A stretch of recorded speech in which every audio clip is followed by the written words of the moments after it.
Hebron Ministries. மிக மிக கனத்துக்குரியவர்கள் மூப்பர்கள். பழைய ஏற்பாடு நாட்களில் கர்த்தர் என்ன பண்ணுறாரு?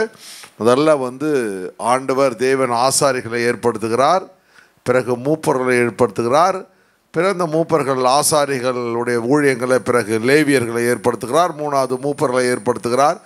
அவர்கள் சபையை வழிநடத்துகிறார்கள், ஆலோசனை சொல்கிறார்கள். அதன் மூலமாக சபை பலுகி பெருகுகிறது, அற்புதங்களை செய்கிறார்கள். இன்றைக்கு நம்ம பார்க்க போகிற சப்ஜெக்டில் ஒரு மூப்பன் எப்படி இருக்க வேண்டும். பவுல் போகிற இடங்கள்லாம் அந்த நாட்களில் அவன் திடீர்னு ஒரு பாஸ்டரை ஏற்படுத்த முடியாது. ஏனென்றால் பாஸ்டரை ஏற்படுத்த வேண்டும் என்றால் அது அழைப்பு அதிகமாக வேண்டும், பிறகு தேவன் அழைப்பு வேண்டும்.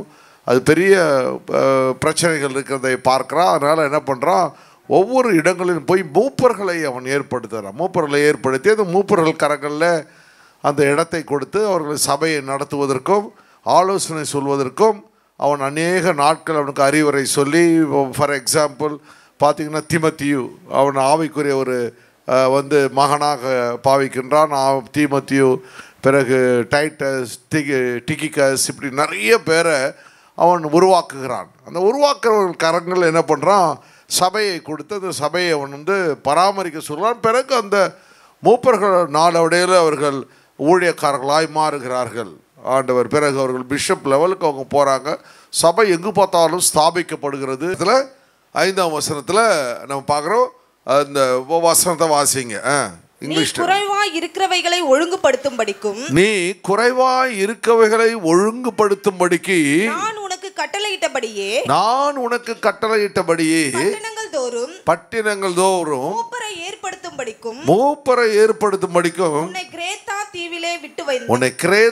தீவிலே விட்டு வந்தேன். நீ குறைவாய் இருக்கிறவைகளை ஒழுங்குபடுத்தும்படிக்கு I left you in Creta. The reason, ஒரு காரணத்துக்காக உன்னை விட்டு வந்திருக்கிறேன். எதுக்காக விட்டு வந்திருக்கிறேன் என்றால், நான் உனக்கு கட்டளையிட்டபடியே. அப்போ இந்த பவுல் என்ன சொல்கிறான், இந்த மூப்பனாகிய இந்த டைட்டஸ் கிட்ட, தீத்து கிட்ட சொல்கிறான், நீ குறைவானவைகளெல்லாம் என்ன பண்ண வேண்டும், ஒழுங்குபடுத்த வேண்டும். ஹல்லேலூயா.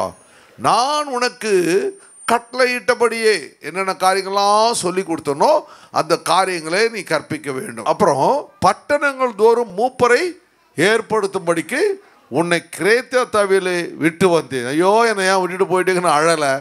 ஆண்டவர் ஒரு நோக்கத்தோடு கூட இந்த அருமையான டைட்டஸை, தீத்துவை அவன் என்ன பண்ண, கிரேத்தா தீவில். நீங்கள் 27ஆம் அதிகாரத்தில் வாசிக்கும் பொழுது, அப்போஸ்தலர் புத்தகம் 27 வாசிக்கும் பொழுது, அவங்க இத்தாலியா பட்டணத்துக்கு போகணுன்னு நினைக்கிறாங்க, தான் ரோம். அங்கே போகணுன்னு நினைக்கிறாங்க. ஆண்டவர் சொல்கிறாரு, நீ கடைசி நாட்கள் என்ன பண்ணுவ, நீ ரோமுக்கு வருவ. ரோம் தானே ஹோல் அந்த உலகத்தையும் ஆளுகை செய்யுது. அப்போ ரோம் தான் என்ன பண்ணுறாரு, இது இஸ்ரேல் அடிமைப்படுத்தி இருக்குது. கர்த்தர் எங்கே எடுத்துகிட்டு போகிறாரு, அவனுடைய தரிசனம், திட்டங்கள். அவன் ரட்சிக்கப்படும் போது என்ன சொல்கிறாரு, இவன் என்ன பண்ணுவான், ராஜாக்களுக்கு சுவிசேஷத்தை அறிவிப்பான், அவன் பாத்திரமாக நான் தெரிந்து கொண்டேன். ஹல்லேலூயா. அவன் அழைக்கும் பொழுது என்ன வசனத்தை அவனோடு கூட பேசுகிறாரோ அந்த வசனம் நிறைவேற்றுவதற்காக கர்த்தர் ரோமுக்கு கொண்டு போகிறார். பிரிட்டோரியம் என்ற சிறைச்சாலையில் அவன் அடைக்கப்படுகிறான். முன்னாடி சொல்லியிருக்கவங்களுக்கு அவன் கால்களுடைய செயின்லாம் மாட்டப்பட்டு அவன் என்ன பண்ணுறான், அவனை கொண்டு போகிறாங்க, தப்பிச்சு ஓடி போட போகிறான்னு சொல்லிட்டு. அப்புறம் அவங்க கூட இருக்கவங்களெல்லாம் அவன் மாற்றி விடுகின்றான். இப்போ பெரிய ஒரு ரட்சிப்பை அவன் கட்டளை எடுக்கிறான். இப்பொழுது பிரிட்டோரியம் சிறைச்சாலையாக இருந்துச்சு, இப்போ எப்படி ஆயிடுச்சு, அது சர்ச்சை ஆலயமாக மாறி போச்சு. பார்த்தீங்களா, சிறைச்சாலை ஆலயத்தான் மாற்றுறான் அவன். நீங்கள் சென்ட்ரல் ஜெயிலுக்கு நிறைய முறை போயிருக்கீங்க, தப்பு செஞ்சுட்டு சுவிசேஷம் சொல்கிறதுக்கு. எனக்காக ஜெபிச்சிருக்கீங்களா? சென்ட்ரல் ஜெயில் ஒரு நாள் என்ன பண்ண வேண்டும், ஆலயமாய் மாற வேண்டும். பாருங்கள், போன வாரங்களில் தெலுங்கானாவில் ஒரு பெரிய தியேட்டர் ஆலயமாக மாற்றிட்டாங்க. ஹல்லேலூயா. அப்போ எவ்வளோ பெரிய ஆசீர்வாதம் பாருங்கள். பிரிட்டோரியம், சரி, வைராக்கியம் அவனுக்கு பார்த்தீங்களா, நினச்சி பார்க்க முடியாத வைராக்கியம். நம்ம ஜெர்மையான டைட்டஸ்க்கு ஆண்டவர் என்ன செய்கிறாருன்னா, நீ குறைவாக இருக்குகளை ஒழுங்குபடுத்த வேண்டும். ஒரு மூப்பருடைய வேலை என்ன, ஒரு லீடருடைய வேலை என்ன, ஒரு டிபார்ட்மெண்ட் தலைவருடைய வேலை என்ன, ஒரு டிபார்ட்மெண்ட்டுடைய வேலை என்னென்னா, குறைவானவர்களை சபைகளே நிறைவுபடுத்த வேண்டும். குறைவானவர்களை எதெல்லாம் குறைவாக இருக்குதுன்னு பார்க்கணும். எந்தெந்த காரியத்தில் குறைவாக குறை சொல்வதில்லை, குறை சொல்வதில்லை, குறைவுகளை என்ன பண்ண வேண்டும்? ஒழுங்குபடுத்த வேண்டும். ஹல்லேலூயா. ஒழுங்குபடுத்தும்படி சொல்லுங்க, ஒழுங்குபடுத்தும்படி. ஹல்லேலூயா. ஒழுங்குபடுத்தும்படி ஆண்டவர் என்ன பண்றாரு? ஆண்டவர் தேவன் இந்த டைட்டஸை வந்து கிரேத்தா தீவில் விட்டு வருகின்றான். அவன் என்னென்ன காரியங்களை செய்யணுமா?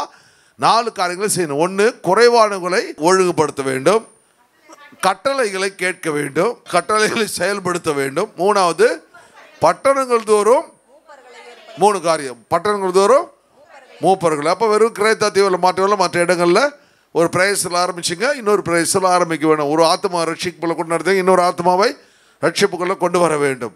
அப்போ ஒவ்வொரு நாளும் இந்த காரியங்களை நீங்கள் செய்யும் பொழுது தேவன் அதை என்ன பண்ணுவார்? வார்த்தைக்கு பண்ணுவார். அந்த அந்த ஆசீர்வாதத்தை தேவன் என்ன பண்ணுவார்? உங்களுக்கும் உங்கள் குடும்பத்துக்கும் தேவன் கொடுப்பார். ஆண்டவர் நினைத்து பார்க்காத அற்புதங்களை தேவன் செய்வார் என்பதை நம்ம பார்க்க முடியும்.